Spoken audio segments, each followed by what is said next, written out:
Even when you feel low, you can still go. Even when you feel slow, you can still go. Even when there's no hope, you can still go. I never answer to no, man, I still go. Go, go, go. Ayan, tanghalian ko na naman. So, meron ako ditong ginisang sardinas na may patola at miswa. At gumawa din ako ng salad na talong. Tapos, ito yung aking paboritong recipe ng chicken. Ito yung, meron dapat tong chili kasi wala akong chili. So, ginisang chicken na may green peas. Dapat ano to ay chili chicken dapat ang recipe na yan. Pero since wala akong sili, ayan na lang siya. So, ginisang chicken with green beans. So, itong mga to ay niluto ko na kahapon para hindi na ako magluluto ulit. Para pagkakain ko ay ready na agad ang aking mga ulam. And ininit ko na yung aking sardinas na may patola at miswa. Tapos kumuha lang din ako ng konting chicken kasi marami itong sardinas ko. Baka hindi maubos. Tapos konting talong at nag-fried rice ako. So ayan, tara kain! Yan, magkukutsara ako kasi masabaw tong ang aking sardinas. Hindi pwedeng kamayin. Yan. Masarap tong aking ginisang sardinas kasi yung sardinas ay maanghang. Tapos nakabili ako kay ate ng patola. So, ayun, ginisa ko siya. Ang sarap. Lalo pag meron kang salad, itong talong. Ang sarap. Maanghang-anghang yung sardinas.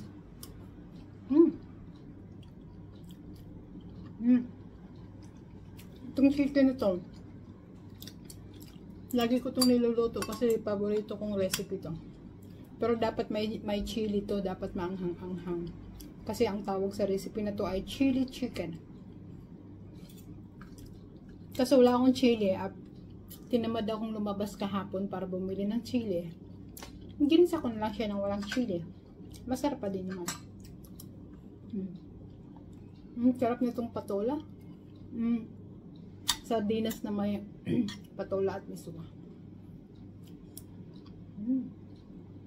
Parang nasa probinsya lang.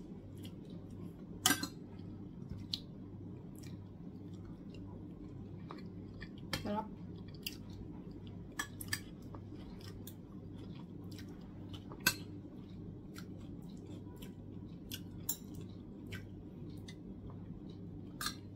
Kain. Ang sarap.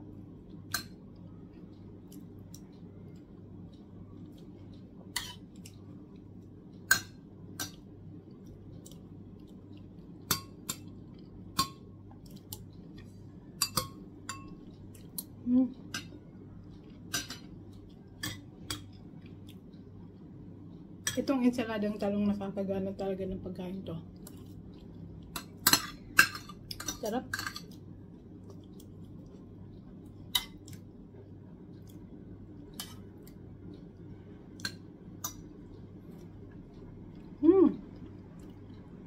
Yum yum.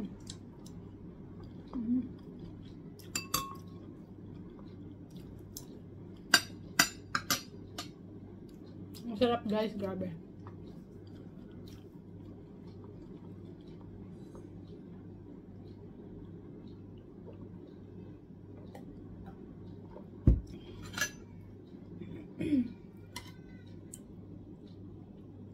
Hindi ako kumain ng madami nung breakfast. Hindi naman talaga ako kumakain ng kanin sa breakfast. Tinapay lang kinain ko kanina. 2 slice tapos kape. Kasi alam kong may balak talaga akong kumain ng madami ngayong lunch. Kasi ang sarap ng aking mga ulam.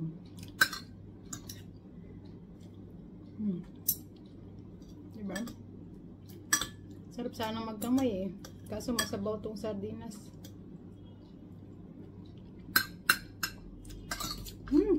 Ang sarap guys. Yung sardinas. Kaso medyo madami to kaya baka hindi ko siya maubos.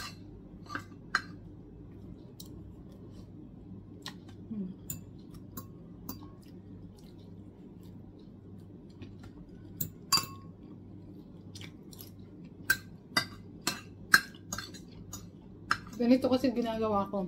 Nagluluto na agad ako ng pang 3 araw para hindi ako araw-araw nagluluto kasi minsan lumalabas ako ng tanghali. Para bago ako umalis or pagkabalik ko, kakain na lang agad ako. Hindi na ako magluluto. Naka-ready na yung pagkain ko. Lalagay ko lang sa ref. Yan. Sarap, sarap.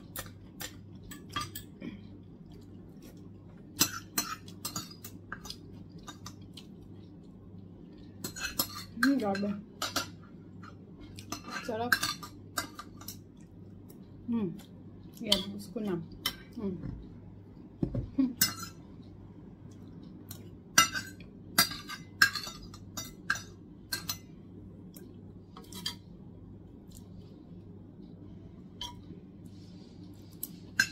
Ayan. Ubusin ko lang itong talong.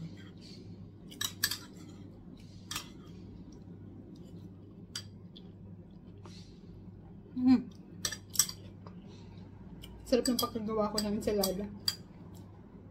Inihaw ko siya. Kasi pag gumagawa ko ng ensalada, nilalaga ko lang yung talong. Pero mas masarap talaga yung inihaw. So, inihaw ko siya kagabi. And sarap. Sarap ng pagkatimpla ko. Hindi maasim. Maasim na medyo matamis kasi nilagyan ko ng konting asukal. Ayan. Ayan. Maraming salamat sa panonood and see you in my next video. Abangan ang aking susunod na mukbang. Don't forget to like, share, and subscribe. Bye-bye. I know you told your friend you're not okay, and tell me what's wrong and why you never said you felt